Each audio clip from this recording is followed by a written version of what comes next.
આજે આપણે કપાસમાં પોષણ વ્યવસ્થાપન ઉપર વાત કરવાની છે.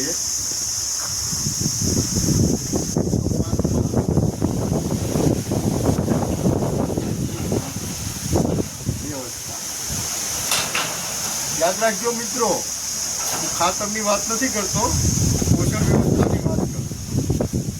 પોષણ વ્યવસ્થા એટલે આપણને બટેટા જ ભાવતા હોય તો આપણે બટેટા જ ખાધા કરીએ નહીં, પણ સંપૂર્ણ ખોરાક જે કપાસને આપવાનો હોય છે, જેમ કે આપણે તરીકે દાળ ભાત ખીચડી, ગ્રીન પ્લાન્ટ, જુદા જુદા શાકભાજી ફળ ફૂલ ખાતા હોય છે, એ રીતે કપાસમાં પણ પોષણ વ્યવસ્થા જો સારી હશે તો આપણને ઉત્પાદન સારા પ્રમાણમાં મળશે.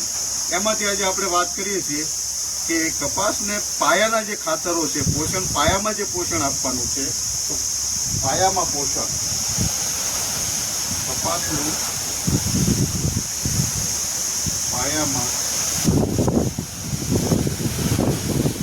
પાયાની અંદર આપણે નાઇટ્રોજન, ફોસ્ફરસ અને પોટાશ આપવાનો હોય છે.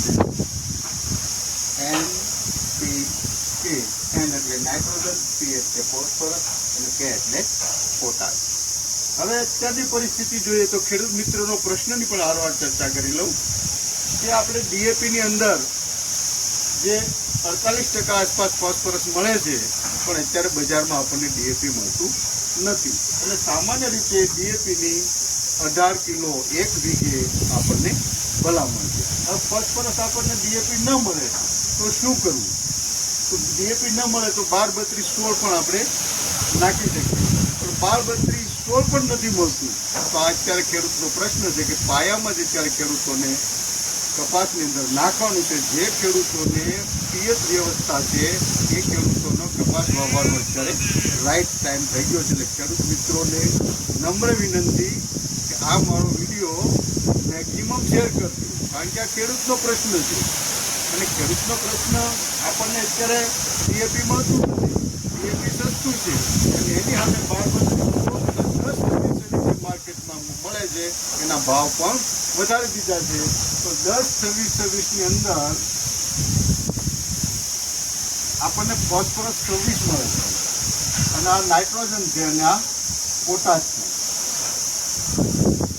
DAP મળતું નથી તો શું કરવું? કે આપણે 10-26-26 વાપરવું પડે છે અને એનો ભાવ પણ અંદાજે રૂપિયા 1700 આસપાસ માર્કેટમાં મળે છે. જે DAPની અંદર આપણને 48% મળતું હતું ફોસ્ફરસ, જે ઘટીને 26% ફોસ્ફરસ થઈ ગયું છે. પણ પાયામાં આપણે આ વ્યવસ્થા અચૂક આપવી જોઈએ.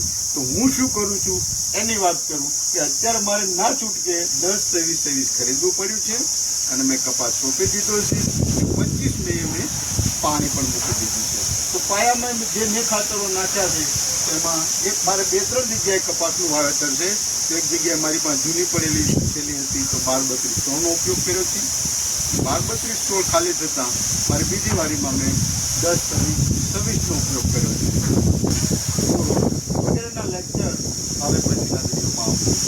આ વિડીયો એટલા માટે શેર કરવો જરૂરી છે કે સરકાર સુધી પહોંચે, જે તે વખતે ખેડૂતો સુધી પહોંચે કે અહીંયા આપણને જે 48% જે ફોસ્ફરસ છે એને બદલે 26 ફોસ્ફરસ કર્યો છે અને ફોસ્ફરસ ખેતીવાડી માટે મોંઘામાં મોંઘું તત્વ છે, જે પાયાના ખાતર તરીકે ખાસ જરૂરી છે.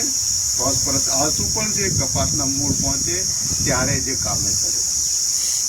નાઇટ્રોજન છે એ ગતિશીલ છે.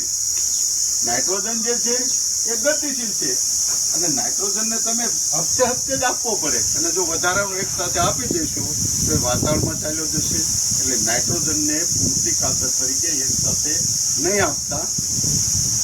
આની અંદર 10-26-26માં તો 10% નાઇટ્રોજન, DAP વાપરતા હોય એમાં પણ 18% નાઇટ્રોજન, 12-32-16માં 12% નાઇટ્રોજન તો મળી જ રહેશે. પણ જ્યારે તમે DAP વાપરો છો ત્યારે પાયામાં પોટાશ જતું નથી. તો પોટાશ તમારે અત્યારે વાપરવું હોય તો પણ ભલે, અને પછી તમે વાવેતર કરતી વખતે પણ પોટાશનો ઉપયોગ કરી શકો છો. અને ઓળના વર્ષ માટે મેં પાયામાં તે 10-26-26 અને 12-32-16 એટલે પોટાશનો ઉપયોગ કર્યો છે.